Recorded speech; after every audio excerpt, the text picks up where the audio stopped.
Hello everyone, good evening. কেমন আছো সবাই? আশা করছি ভীষণ ভালো আছো। আমিও কিন্তু বেশ ভালো আছি। তো তোমাদের সাথে শেয়ার করা হয়নি, এটি কিন্তু শনিবারের সন্ধ্যার ব্লগ। তো যাই হোক বন্ধুরা, এই কদিন পলতায় এসেছি, আমার বাপের বাড়িতে এসেছি, তার জন্যে কোনো ব্লগ তোমাদের সাথে শেয়ার করতে পারিনি। তো যদিও শ্যুট করাটা কদিন আগেই ছিল, কিন্তু এডিট করা হয়নি। তো যাই হোক, আজকে এডিট করে তোমাদের সাথে ভিডিওটা শেয়ার করব। তো যারা দূরে বা কাছে থেকে যেখান থেকে আমার ভিডিও দেখছো, তাদেরকে বলবো অনেক অনেক অনেক ভালোবাসা তোমাদের জন্যে। আর তোমরা প্লিজ বন্ধুরা স্কিপ না করে পুরো ভিডিওটা দেখো, পারলে লাইক করো, কমেন্ট করো, আর অবশ্যই আমার চ্যানেলটিকে সাবস্ক্রাইব করে দিও। তো চলো বন্ধুরা, আজকে দিনটা তোমাদের সাথে, আজকে সন্ধ্যার ব্লগটা তোমাদের সাথে শেয়ার করব। তো দেখো, প্রচুর জামা কাপড় জমে গিয়েছিল, অক্ষয় তৃতীয়ার দিন বাড়িতে গিয়েছিলাম, তো সের জন্যে।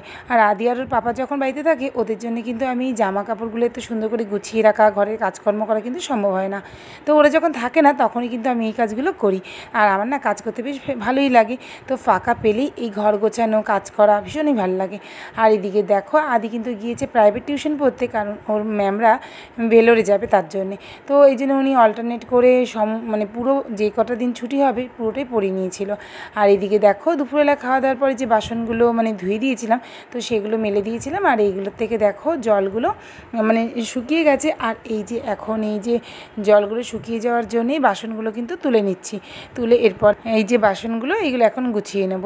তো যাই হোক, ওরা বাড়িতে নেই, বেশ আমি শান্তিভাবেই কাজ করছি। তো রেগুলার তো তোমাদের দিনের ব্লগটা শেয়ার করি, অন্য দিনগুলোতে তো সন্ধ্যার ব্লগটা শেয়ার করতে পারি না, কারণ কিনা আদিকে পড়ানোর মাঝখানে এই কাজগুলো আমি করি। তো আজকে যেহেতু সন্ধ্যায় নেই, তো খুব শান্তিতে কাজগুলো করছি। আর এইদিকে দেখো, এখন চা বসিয়ে নিলাম। এখন কিন্তু একটু চা না খেলে আমার কিন্তু আর কাজে কোনো এনার্জি লাগবে না। তো যার জন্যই এখন আমি চা, 7:45 মতো বাজে। হাজব্যান্ড কিন্তু এখনও আদিকে দিয়ে বাড়িতে আসেনি, কারণ কিনা আমি বলেছিলাম একটু বাজারে নিয়ে আসতে। তো কী রান্না করব বুঝতে পারছিলাম না, তো ভাবলাম যে চলো রাতে টক ডাল আর সজনে পাতার বড়া করব। তো তোমরা কেউ সজনে পাতার বড়া খাও কি না, অবশ্যই কিন্তু কমেন্টে জানিও।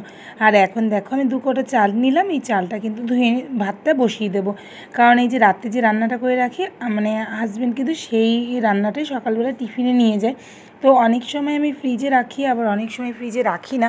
তবে তোমরা তো যারা আমার ব্লগ দেখো, তারা তো জানোই যে আমি ফ্রিজে কোনো আমিষ জিনিস রাখতে পারি না, নিরামিষ জিনিস ছাড়া।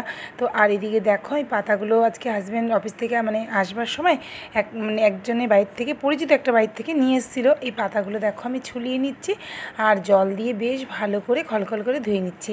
সজনে পাতা ধুতে গিয়ে আমার চায়ের বাটির অবস্থা দেখো।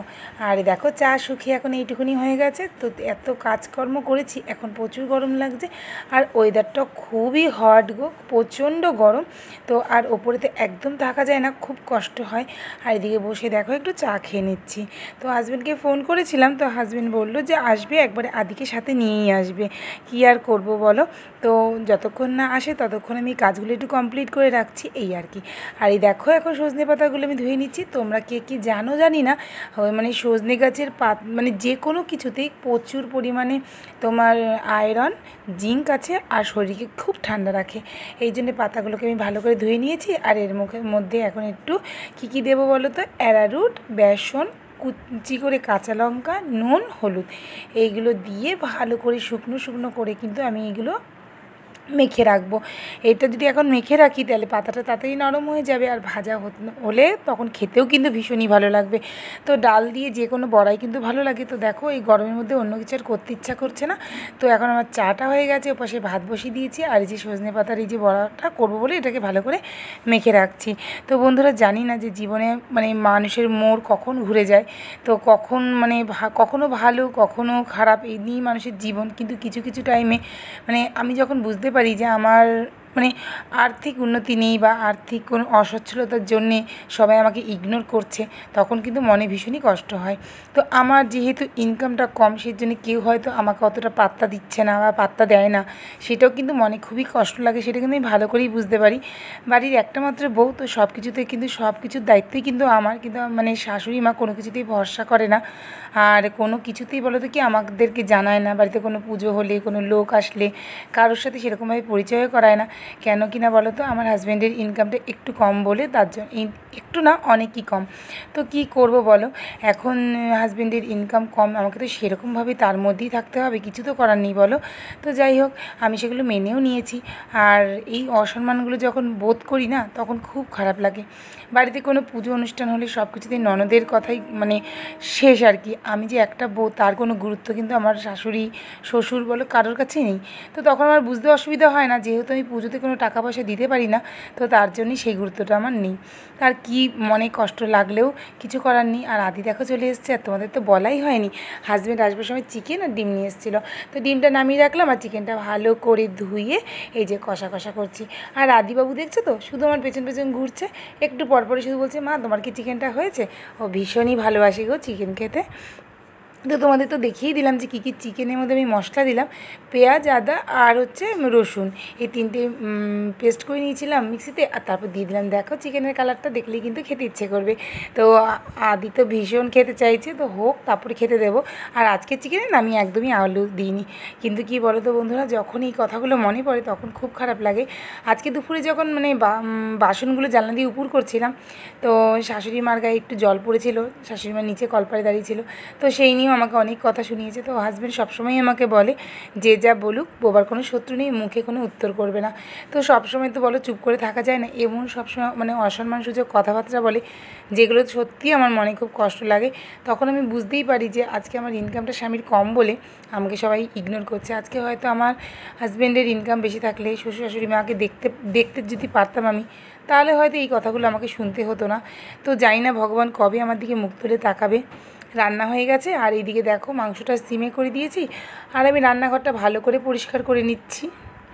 প্রতিদিন রাত্রেবেলাও তোমার এই কাজগুলো আমাকে করতে হয়। তোমরা তো রেগুলার দিনের ব্লগগুলো দেখো, আমার রাতের ব্লগটা শেয়ার করতে পারি না, কারণ আদিকে পুরো পড়ানোর দায়িত্বটা আমার থাকে, তার জন্যে। তো দেখো রান্নাঘরে এভাবে করে পরিষ্কার রেগুলার আমি করি। তো যখনই করি, সে রাতেই হোক দুপুরেই হোক, রান্নাঘর যেন মানে একটু অগোছালো থাকলেই আমার খুব মানে অসহ্য লাগে, এই আর কি। আর এখন দেখো আদি বাড়িতে চলে এসছে, ওর জন্য একটু ম্যাগি করিয়েছিলাম, এখন ওকে একটু ম্যাগি দিলাম। আর এখানে আমার রান্নাটা কমপ্লিট হয়ে গেছে। তো বন্ধুরা তোমাদের সাথে সবটাই শেয়ার করলাম।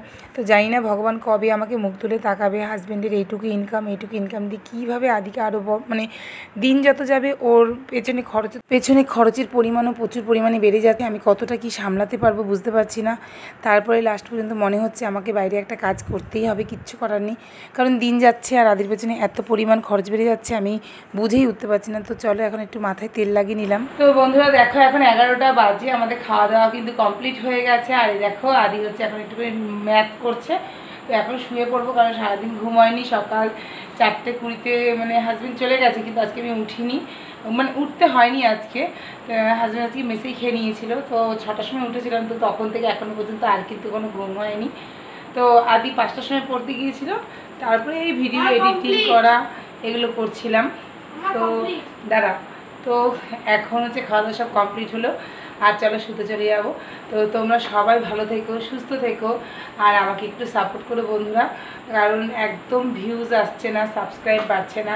তো মনটা অনেকটাই মানে খারাপ লাগে, ভিডিও বানাবো মানে এরকম ইচ্ছাটা থাকে না। তো যত কষ্টই হোক, যত সমস্যাই লাগুক, তাও কিন্তু আমি ভিডিওটা বানানোর চেষ্টা করি। তো তোমাদের একটু সহযোগিতা পেলে তাহলে সেই ইচ্ছাটা আরও বেড়ে যায়।